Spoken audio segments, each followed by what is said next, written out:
The photographer that I researched was Ansel Adams. He's an American photographer, born in 1902, and he passed away in 1984. A quote of his is, "The negative is the equivalent of the composer's score, and the print the performance." He was born in 1902 to Charles H. Adams, a businessman, and Olivia Bray Adams in San Francisco, California. He lived in the Golden Gate area of San Francisco, which was close to sand dunes. His father owned a lumber business, and Ansel Adams survived the Great Earthquake of San Francisco of 1906 with a broken nose from an aftershock wave. He also survived the Spanish influenza. He was raised by his elder parents and his live-in aunt, and his father pushed him to be his own person, to be himself, to be different from others, not follow the crowd. And he would explore the sand dunes close to his home. At the age of 13, he was homeschooled because his father thought he was having difficulty in school. He was an introvert, and he didn't fit in with the other kids. At the permission of his father, he went to the Panama Pacific Exposition in 1915. And in the summertime, as a kid, he would hike Yosemite. In 1916, he received his first camera, the Kodak Brownie.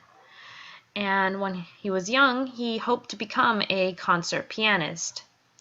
And in 1916, he also visited Yosemite for the first time. And by 1919, he took a job as the custodian for the Sierra Club, and that was his first encounter with the Sierra Club.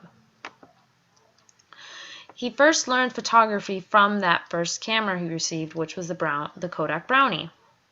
And he just started photographing as a hobby because he still wanted to be a concert pianist. He was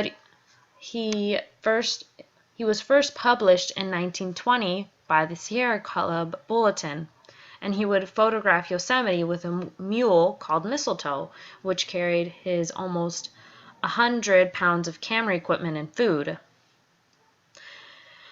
Like I said, he originally wanted to be a concert pianist, but in 1927 he gave up that dream for a new dream to pursue a photography career. He joined the Sierra Club because he believed in their motto to preserve the land. And in 1927, he first photographed Monolith, the face of Half Dome, with his personal style, which was very sharp, foreground to background. In 1934, he became board of directors of the Sierra Club, which he helped the club to fight for creation of national parks and to protect them from development. In 1932, he started with a group with other photographers in the California area. He started the group F64, which believed in very small apertures to make the image very sharp from foreground to background.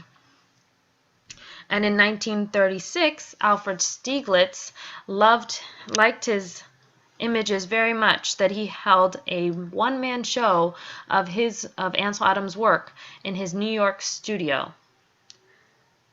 He traveled to Manzanar internment camp in 1943, and he did not take any government fundings because he wanted to showcase it as he wanted.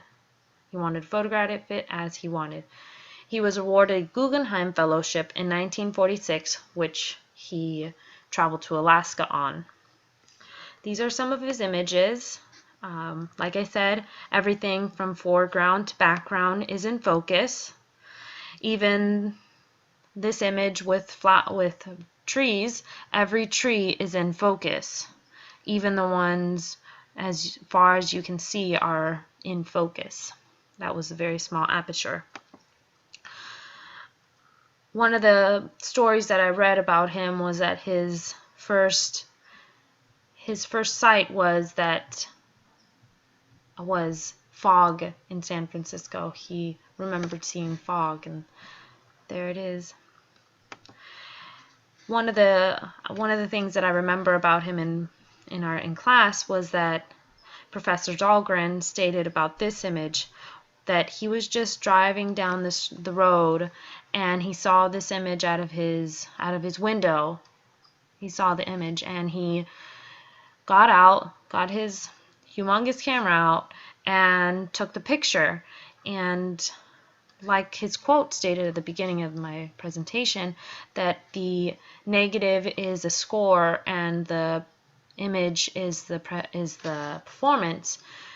Like Professor Dahlgren said, each image he made was different because he always darkened the sky. Here's another image. Everything from foreground to background is very in focus. This is my favorite picture, and I just like that it's in focus, but not only in focus, but you can see detail in it. It's very hard to get a detailed image when there's a lot of light. This is an image that he took that was outside of the internment camp.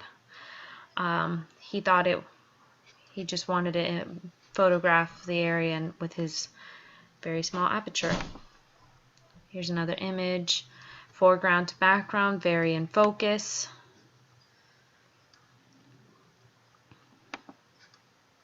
All in focus, that is his signature style. He also did close-ups, mostly all not close-ups.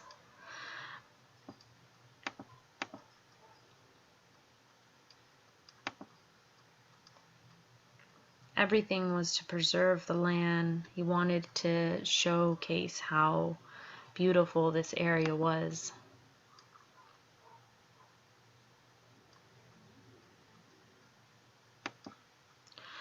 The significance of Ansel Adams is that he sought reforms with the help of his photography. He didn't just want to take pictures and give it out to the people to see exotic lands or anything like that. He wanted to preserve it for anybody to go over there and see how beautiful nature is. He created the beauty of what he saw, and he wanted to preserve the land he photographed. He used his camera as a tool to reform. He was definitely an environmental activist. He was awarded by President Carter the Presidential Medal of Freedom, which is the highest medal a civilian can get. And a little bit after he passed away, Congress set aside 200,000 plus acres of land near Yosemite to be named Ansel Adams